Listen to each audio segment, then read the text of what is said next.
Gjithashtu e katërta me radhë, gjithsesi besimtari duhet të largohet nga gibeti.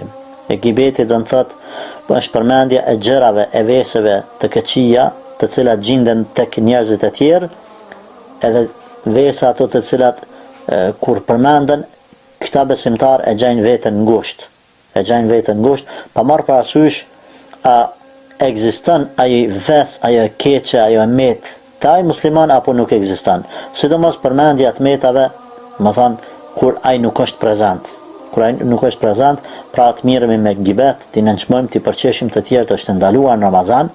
Normal edhe jashtë Ramazanit për neve gjithsesi jemi duke fol për edukatën e agjëruesit të Ramazanit, pra brenda këtij muaji të shenjtë.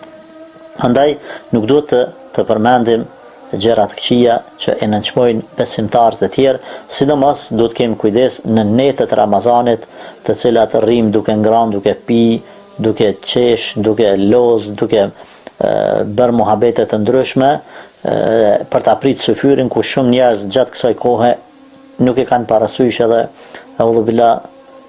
mund gabojnë edhe të marrin në për këmbë edhe në për gojë nderin e besimtarëve të tjerë apo besimtarëve femra, edhe kështu të hynë në mëkat ku ditën agjërojnë ndërsa natën hanë mishin e të tjerëve.